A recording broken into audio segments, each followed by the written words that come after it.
문장 틀기. 때론 시 자체보다 시인의 말이 더 시적일 때가 있다. 이종록 시인의 시집 정말을 두고 하는 말이다. 멀리 있는 친구가 소설집 한 권과 함께 보내주었다.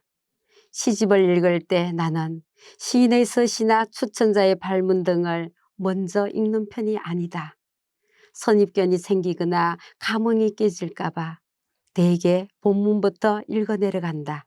한데 이번에는 왠지 맨 마지막 장에 시인의 말부터 눈에 들어왔다. 쓰는 게 아니라 받아 모시는 거다. 시는 온 몸으로 줍는 거다.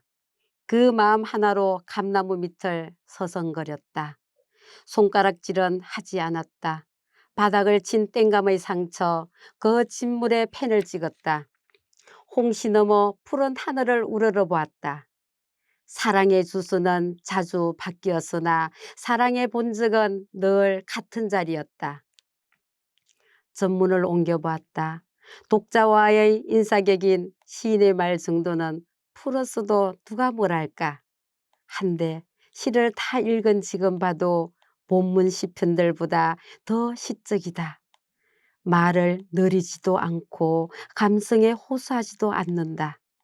담백하고 간결한 몇 마디로 진한 여운을 남긴다. 이종록 시인은 문장 틀기에 능하다. 말이 달린 나뭇가지를 마구 흔든다.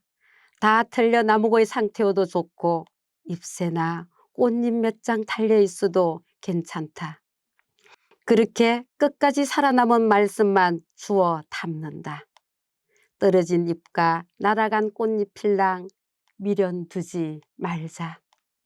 그건 읽는 자나 쓰는 자의 몫으로 남겨두자. 필요한 형용사나 기묘한 부사는 숨겨뒀다 아껴 쓰자.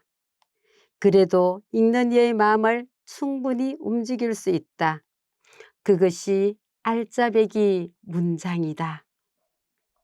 웃음을 말하지 않는데도 입꼬리가 올라가고 심장을 쥐어짜지 않는데도 가슴이 따끔거리는 것. 그것이 매혹적인 문장의 기본이다. 온갖 기키적 깃들로 장식하는 문장보다 담대하게 탈탈 털어버린 문맥들이 더 아름다울 때가 많다. 일견, 무색, 무치, 무미하게 보이는 문장의 깊이와 재미를 느끼기 시작했다면 당신은 이미 문장 들기의 늦거운 노예가 되었다. 시인의 말을 옮겨 듣는 손끝이 기분 좋은 예민함으로 떨린다.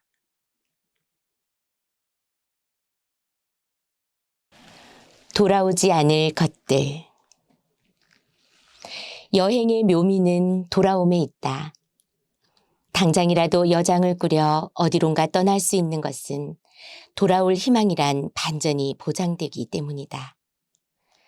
돌아올 김이 없는 여행은 엄밀히 말하자면 여행이 아니라 도피거나 추방 아니던가.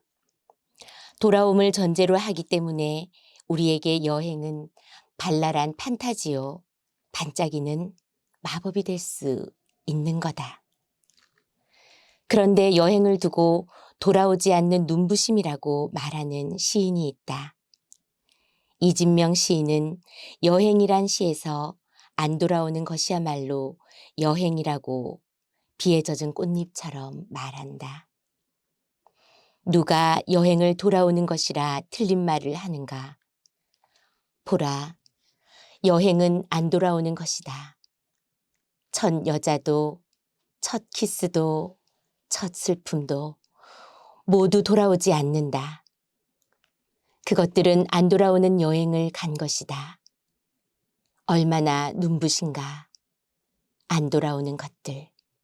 첫이란 관형사가 붙는 모든 것들은 편도 차표 한 장으로 버려지는 여행과 같다.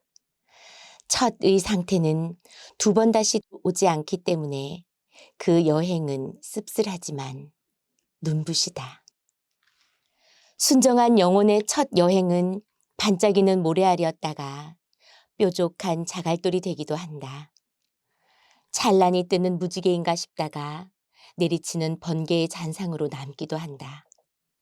아침 이슬을 받는 꽃망울이었다가 모퉁이에 젖은 꽃잎으로 버려지기도 한다. 그렇게 첫 여행은 안 돌아오는 것들의 눈부신 슬픔이 된다. 그러니 설워 말자. 돌아오지 않는 그 여행의 상흔이야말로 스스로를 단련시키는 뿌리가 되리니 첫 슬픔의 매혹이었을 그것들을 때가 오면 담담히 놓아주자.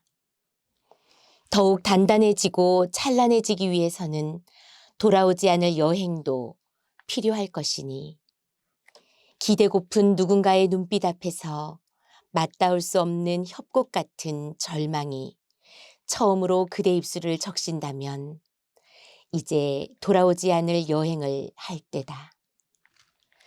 돌아오지 않을 것들이야말로 찬란한 눈부심이라고 스스로를 축복할 일이다.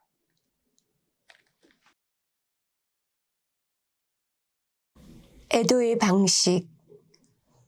누군가 말했다. 어머니가 돌아가셨을 때 눈물이 거의 나오지 않았다고. 내가 아는 한 그녀는 효녀였다. 오랜 병관을 한 이도 임종을 지킨 이도 그녀였다. 나는 안다. 그녀는 눈물을 흘리지 않은 게 아니었음을. 어머니를 보살피면서 이미 숱하게 울었기 때문에 더 이상 흘릴 눈물조차 남아있지 않았던 것. 눈물과 애도는 크게 상관이 없다. 눈물을 많이 흘린다고 애도가 깊은 것도, 눈물을 흘리지 않는다고 애도가 얕은 것도 아니다.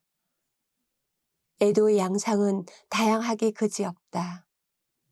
애도란 그 대상과 나만이 가질 수 있는 독특한 심리적, 정서적 상태를 기반으로 하기 때문이다. 롤랑 바르트의 애도일기를 읽는다. 사진으로 어머니를 추억한 밝은 방을 읽었을 때처럼 심장 한가운데 화살을 맞은 기분이다. 23세 전쟁 과부가 되어 74세 죽은 그의 모든 것이었을 어머니를 작가는 애도한다.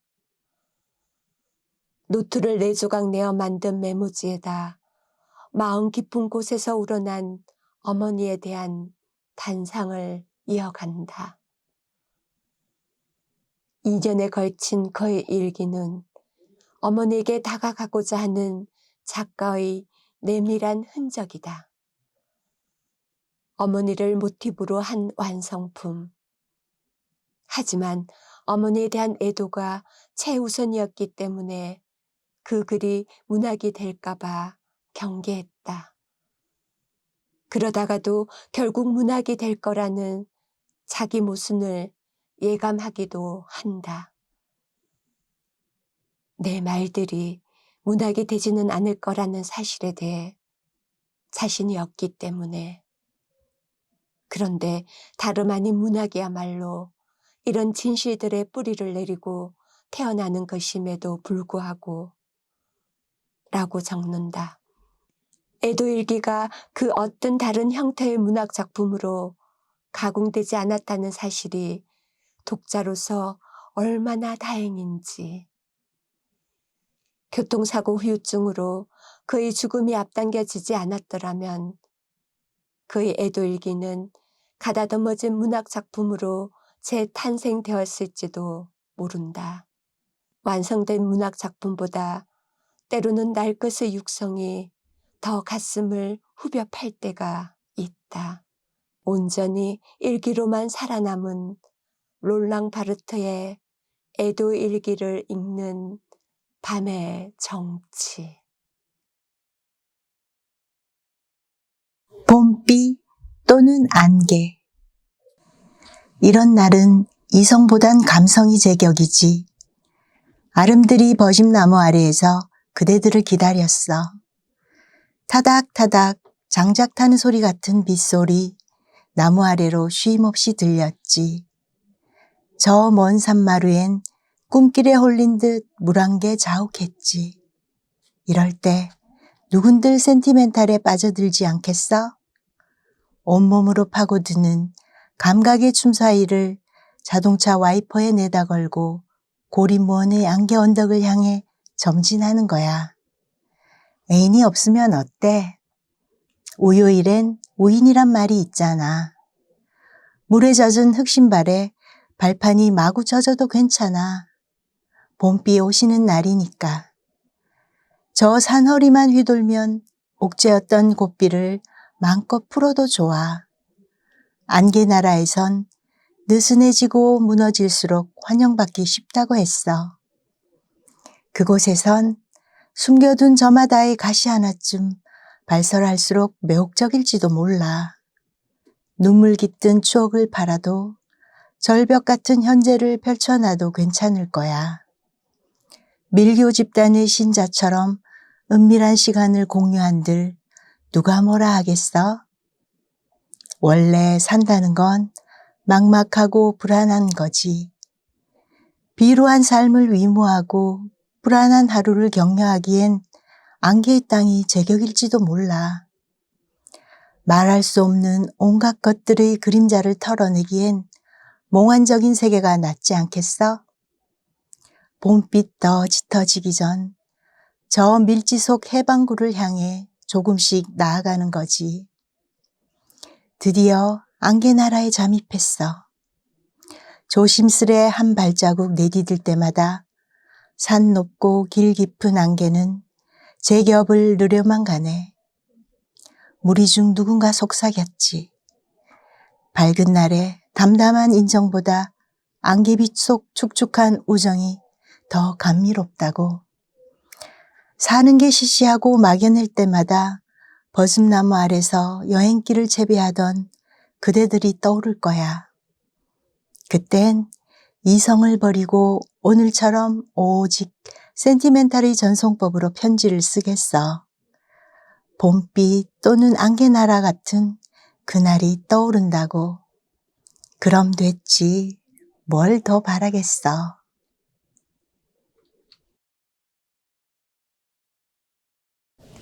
스스로 보듬기. 엘리베이터에서 이웃 아가씨를 만났다. 20대 여성 특유의 새치름함과 쑥스러움이 없어 내가 좋아하는 타입이다. 엘리베이터 안 그 짧은 시간 동안 말동무가 될 정도로 털털하고 맑은 아가씨였다. 오늘 또 문이 열리자마자 예의 하나고 씩씩한 그녀가 먼저 인사를 건넨다. 데이트하러 가나 봐요? 라고 하답했더니 그녀의 반응이 이랬다. 아니에요. 이 몸에 이 얼굴에 누가 데이트 신청이나 하겠어요? 살 빼고 더 예뻐진 다음에 생각해 볼 거예요. 그녀는 진심인 듯 그렇게 말하고 있었다. 생각지도 못했는데 그녀 스스로를 비하하는 그 모습에 충격을 받았다. 그녀는 충분히 예뻤으며 더 이상 뺄 살 같은 건 없어 보였다. 참 밝고 유쾌한 아가씨다 라고는 생각했어도 한 번도 그녀가 못생겼다거나 뚱뚱하다고 생각해 본 적은 없었다. 타자의 생각은 나와 같지 않다. 특히 자신만이 느끼는 약점에 관한 것이라면 더욱 타자는 나와 생각이 같을 리 없다. 내가 어떤 생각을 하는지 타자는 나만큼 할 리가 없고 관심도 없기 때문이다. 그럼에도 누군가의 비난설인 한마디가 평소 자신이 생각한 약점에 관한 것이라면 두고두고 트라우마가 되기는 한다. 평소에 스스로 못생겼다고 생각하고 있는데 누군가로부터 그 말을 듣게 되면 그 이후로는 모든 타인이 자신더러 못생겼다고 말하는 것처럼 느껴진다. 하지만 10%의 타자가 내가 느끼는 나의 약점을 인정한다고 해서 나머지 90%의 사람 또한 그럴 것이라고 단정 짓는 것은 어리석다. 그러니 부디 스스로를 긍정하도록 나를 내가 받아들이지 못할수록 타자의 시선도 나를 곡해하게 된다. 호의적인 주변의 시선으로부터 외면당하고 싶은가? 그렇다면 마음껏 스스로를 올가매고 몰아쳐라. 하늘은 스스로 돕는 자를 돕고 스스로 버리는 사람부터 버린다.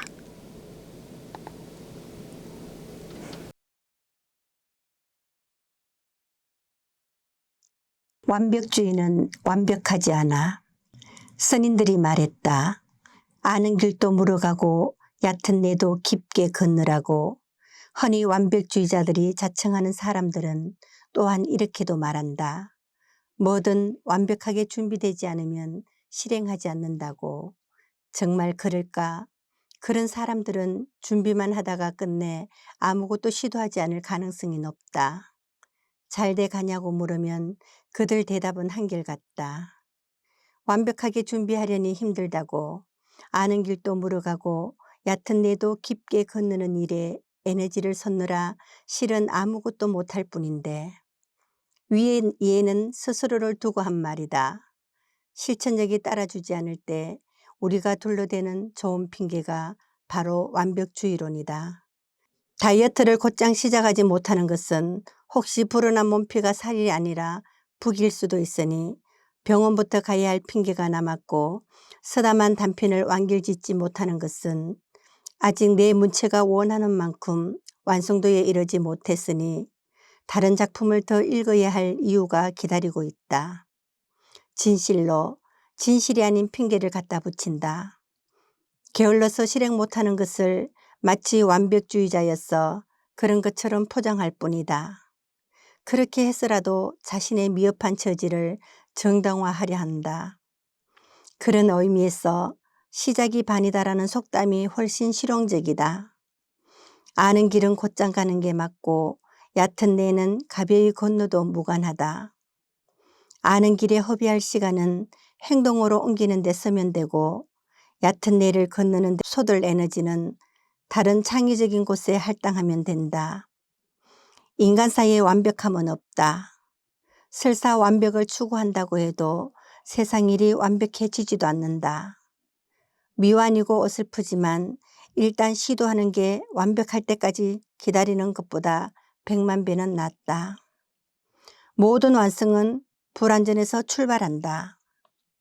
완벽한 사람이 되겠다는 시도는 시간을 벌겠다는 꼼수에 지나지 않는다. 완벽주의는 완벽에 이르는 가장 나쁜 포장술이다. 꼰대라는 말. 늙은이나 선생님을 가리키는 은어가 꼰대라고 사전에 나와 있다. 실생활에서 꼰대라는 말은 단순히 저 두 부류를 가리키는 건 아니다.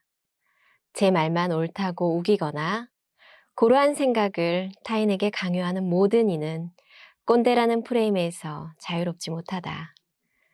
재미있는 건 자신이 꼰대인 줄 모를수록 꼰대 기질을 유감없이 발휘한다는 사실. 나이가 들수록 누구나 조금씩 꼰대가 되어간다. 또한 바라는 바는 아니지만 젊은 세대가 기성세대를 그렇게 규정해버리는 한 어쩔 수 없이 꼰대가 되기도 한다. 상황이 아니라 시간이 사람을 꼰대로 만들어버린다. 제 아무리 꼰대가 아니라고 우기고 싶어도 그들이 꼰대로 여기는 한 그렇게 되지 않을 도리가 없다.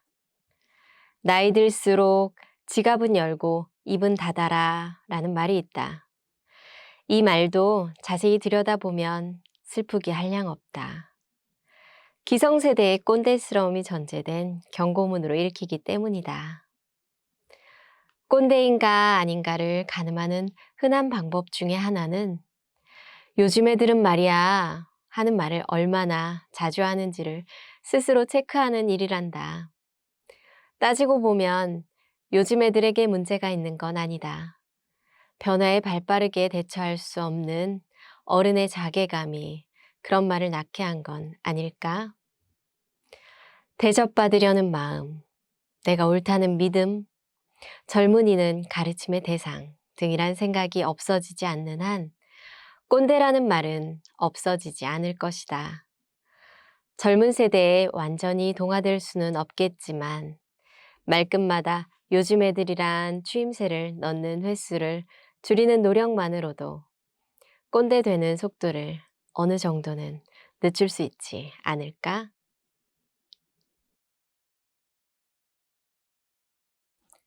사랑하지 않아야 사랑이, 사랑하지 않아야 사랑이 온다. 사랑하면 그 사랑은 달아나기 십상이다. 누구도 그 사실을 가르쳐 주지 않았기 때문에 대부분 첫사랑은 실패로 남는다. 사랑을 이론서 안에서만 이해하려 한 치들은 사랑은 주는 것이라며 순정한 사람들을 기만해 왔다. 더 많이 사랑할수록 충만해진다는 것은 거짓이다. 사랑은 주는 것도 받는 것도 아니다. 사랑은 다만 혼란이다. 대개 어느 한쪽의 괴로움을 수반하는 심리적 기싸움이 사랑이다. 더 많이 사랑할수록 패배자일 뿐 덜 사랑해야 승리자가 된다. 그것이 사랑의 속성이라고 수많은 문학 작품이 말해왔다. 사랑이라고 믿는 사랑은 사랑이 아니다. 그건 상처의 다른 이름이다.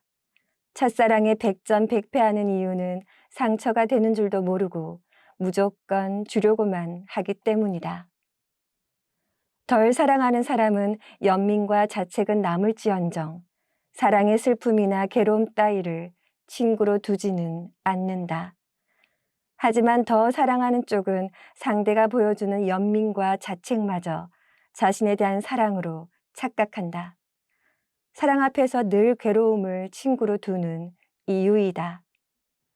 누가 뭐래도 첫사랑은 들키기 쉬운 낯빛을 하고 나타난다. 사랑의 속성에 무지한 그 마음은 결코 숨길 수가 없다. 어설퍼서 티나기 쉬운 비밀처럼 찾아오는 게 첫사랑이다. 순수해서 어리석었던 그 감정은 사랑이라는 범주에 넣기에는 너무 처연한 그 무엇이다. 사랑보다 깊은 상처가 어찌 사랑일 수 있으랴. 상처뿐이 회하니 어찌 온전한 사랑일 수 있을까. 사랑은 아름답지 않다. 그 사실을 깨달은 뒤에 사랑이어야 진짜 사랑이다. 현명한 자는 사랑을 부리고 어리석은 자는 사랑을 줬더라. 진정한 사랑은 사랑을 버린 뒤에야 오더라. 사랑하지 않아야 제대로 사랑이 오더라.